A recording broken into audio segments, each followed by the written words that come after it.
with that being the basics of the criteria itself, some additional diagnostic features, the overtness or covertness of these personality states vary.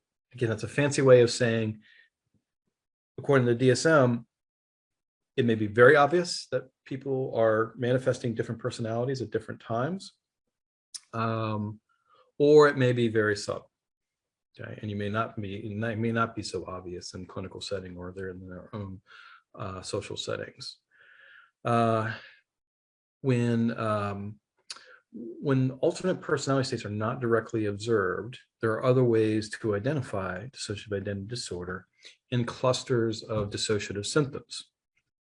Sudden alteration, discontinuity and sense of self. So the again, going back here to some of the, sort of these basics of dissociative symptoms, that they come on very suddenly. Okay. And recurrent dissociative amnesia. So we have, sorry, let me go down here a little bit further. So we have dissociative amnesia as a diagnosis. What the authors say, sorry, let me get back to where we were here.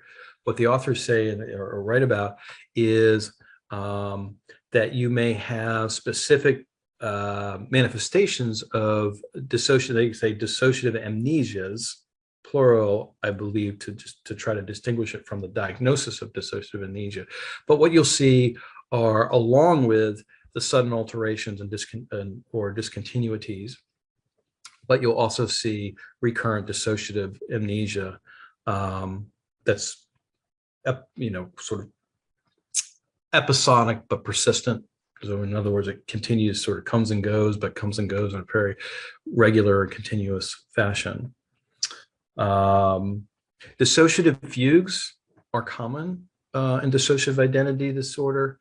Dissociative fugue meaning when a person has gone somewhere, they realize they are somewhere, or they're engaged in some activity that they weren't aware of.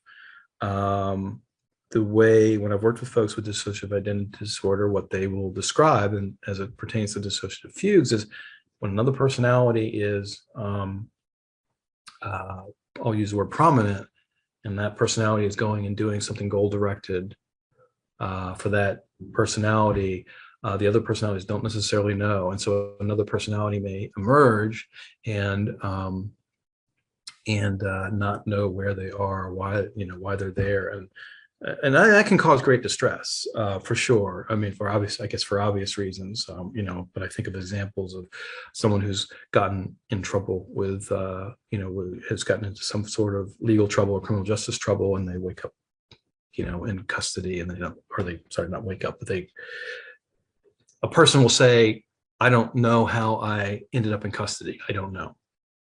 Right. Or they wake up, whatever, keep using the word wake up, but they come to awareness that they're with somebody that they don't know, and, particularly in a sexual context. That can be obviously very distressing. And perception of voices, of auditory, perception of voices may be distinct from auditory hallucinations. They could be auditory hallucinations for sure, depending, as we're trying to work through what, the actually, the most likely diagnosis might be. But again, I guess it's inferred, and what I've heard from clients who've dissociative identity disorder, that they hear the voices of the other personalities, sort of. It's hard to describe, but almost like not necessarily talking to them, but like some level of awareness that those other personalities exist within this single body of a person. So I know that's abstract and hard to quantify. So I'm just trying to explain as best as I can from, how the authors of the DSM try to describe it, and my own experience with it.